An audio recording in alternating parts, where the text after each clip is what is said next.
Hello, everybody. Today I have with me Cliff Harbor from the OutWork Group, staffing franchise. Cliff and I go back many, many years.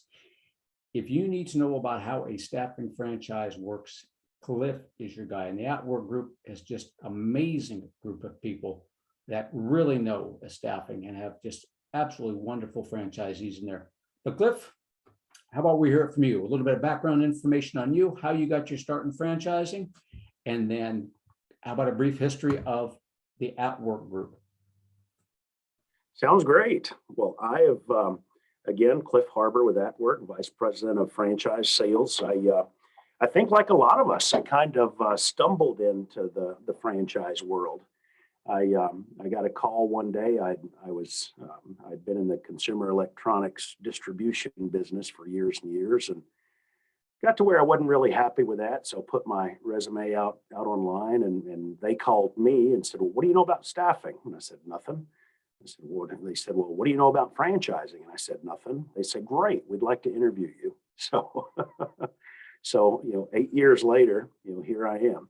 And OutWork, once I came in and interviewed with the folks here, met the leadership team and so forth. I mean, I can't say enough about the leadership and the vision of this company. It's they say you do better if you're happy with who you work for, and that's exactly where I am. I really believe in this model. I was raised in a family of entrepreneurs and kind of trained that maybe franchises, you need to take a close look at that. But once I got into this business and I learned, you're getting much more than just a name.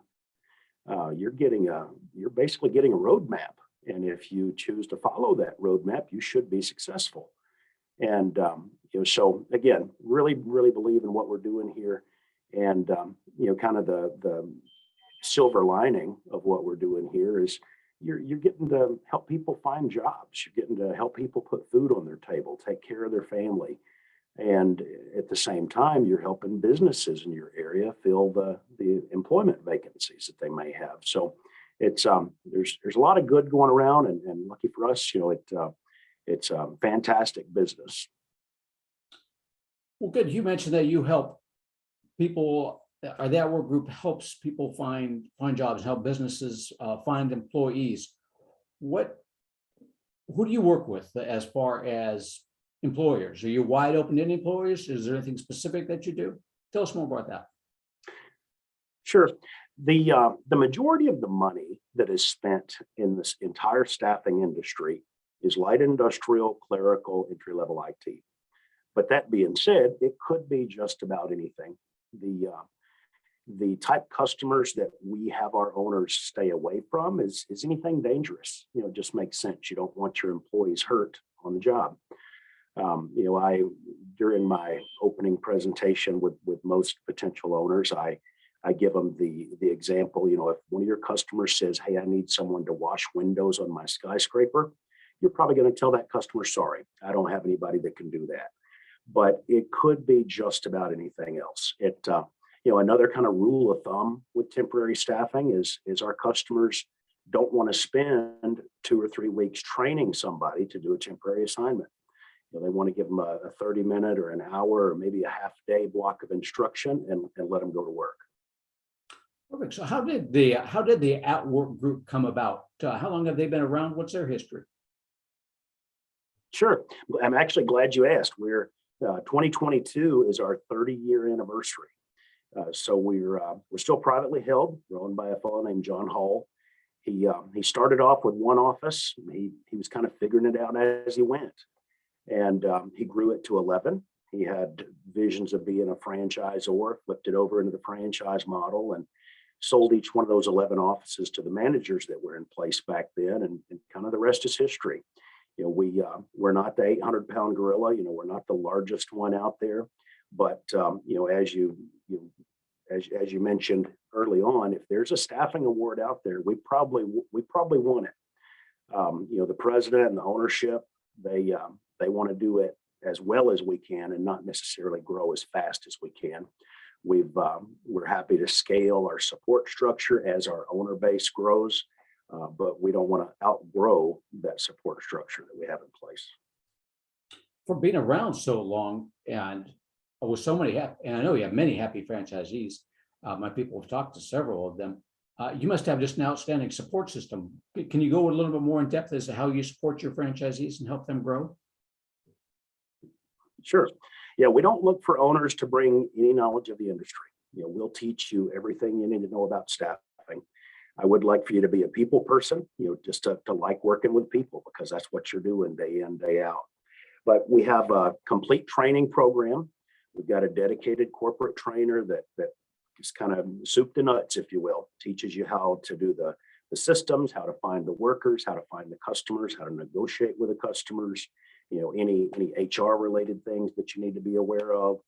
And then ongoing operational support. We've got regional development managers based in different spots around the country that they come out and they work with our owners from time to time, right after the initial training, and then they come back out a time or two a year, as long as they're a part of OutWork. And there's no fees or anything for that. We do better when our franchise owners do better. So we will do pretty much everything that we can do to support our owners till our owners get it figured out and they say, hey, I've got this, I don't need the hand holding. And then we're happy to take a step back at that point. Well, fantastic.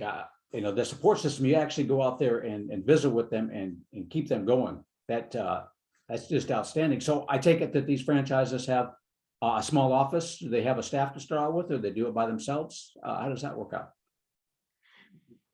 They do. It's usually a small brick and mortar type office space.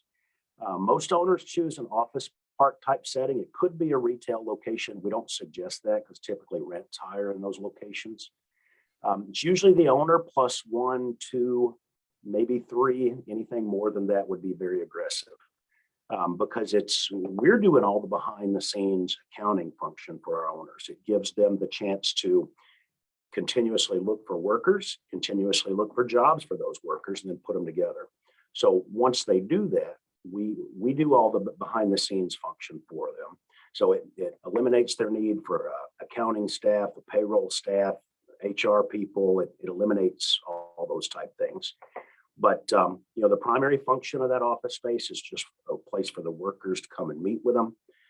So it doesn't need to be in the high rent district part of town, just needs to be convenient for your worker pool. How do you prepare the worker pool for going into their interviews for the new companies that they go into? Well, it depends on what the jobs are. And most times we like to find workers that already have the skills that particular customer is looking for. So if one of my owner's customers is looking for a forklift driver, we want to find a potential worker that already has forklift driving experience. There is some maybe coaching, you might say, maybe telling someone, make sure you dress nice and wear steel-toed shoes, that kind of thing. But it's not really extensive as far as that kind of thing. Gotcha. So you mentioned for your franchisees that you're looking for real people, persons, since you're going to be going out there and working with people. What else are you looking for in a potential franchisee? What's your ideal franchisee? Sure. Ideally is some kind of sales experience, because this is a B2B sales type industry.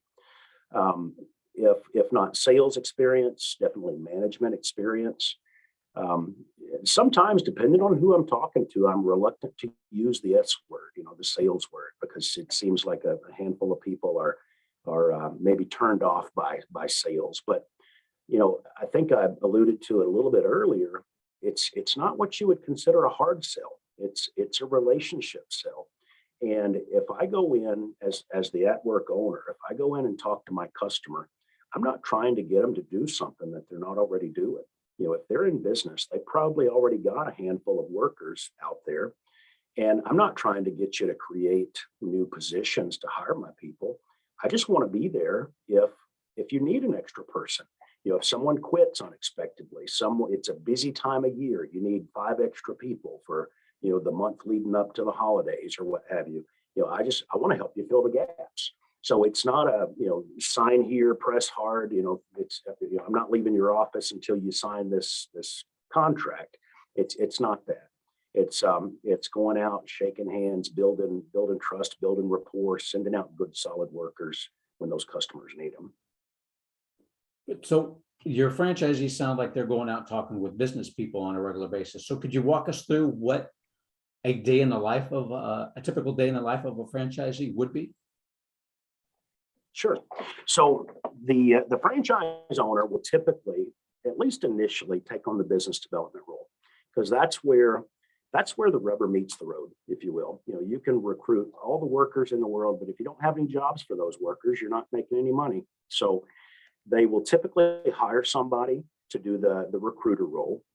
If they have a third person, then they would have an extra effort toward the sales role, the business development role. But the owner will usually come in the morning, make sure that the previously assigned temporary workers are showing up to where they're supposed to, seeing if any job orders came in overnight, and then they'll start doing some.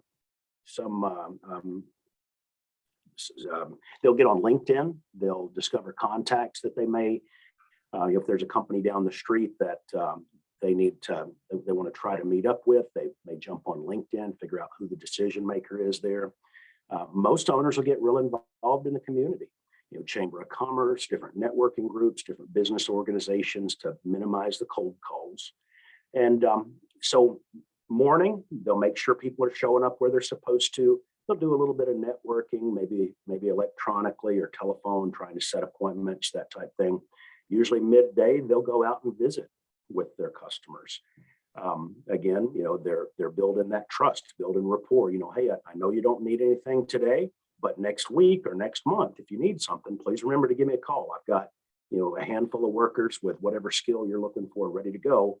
And then toward the end of the day, they'll head back to the office. They'll make sure that, all of the job orders for the next day are filled. All the associates know where they're supposed to report and that type thing. And then, the next day they'll rinse and repeat. Every once in a while, you might get a call after hours. This is typically an 8 to 5 Monday through Friday business, but every once in a while you might get a call after hours. But all of our systems are web-based. So if I get a phone call or a message, at 7 o'clock at night while I'm sitting there eating dinner, I can jump on the computer or jump on the phone, and I can usually put those fires out. So it's nothing where you'd have to, run into the office in the middle of the night to try to fill job orders or that type thing. It can definitely be done, from home if need be. Perfect. Nice 8 to 5 Monday through Friday business where you just go out there and interact with others and just have a good time and fulfill the needs of everybody, doing a good service for the community. Excellent. Right. And we've got a handful of owners that, previously in their corporate America life, they were road warriors, missing their kids growing up, getting on a plane, every week. And again, Monday through Friday, 8 to 5, most times you've got a protected territory. So you got a home base there. You're not going to have to be driving to the other end of the state unless you decide to open up another office to the other end of the state. We've got quite a few multi-office owners too. Sounds like they love it so much they want to grow even more. That's right. Perfect. Any issues in the last couple of years with all this COVID stuff going on? Believe it or not, we've had the opposite of an issue. Our offices are up about 25 to 35%. Like we spoke about a little bit earlier, most of the jobs that we provide workers for can't be done virtually, can't be done remotely. So we as a business, staffing business, we were deemed essential, and most of the workers that we provide most of the jobs that we provide workers for were deemed essential. So year over year for the past 2 years, our offices have been up about roughly 30%. That's fantastic. So if you're a road warrior, you're out there doing too much sales and too much networking on the plains and in other cities, and you want to start attending your kids' events, spend more time with the family and be home for dinner, then you really need to reach out to Cliff and the OutWork group and see what territory is available in your area. Sounds great. Good. How do they get a hold of you, Cliff? Well, my direct line is 865-824-9377. My email address is cliff@atwork.com. And look forward to helping you learn more about OutWork. Appreciate your time today, Cliff. If you didn't catch all that and just need an introduction, just let me know and I'll introduce you to Cliff. We've known each other for years and years.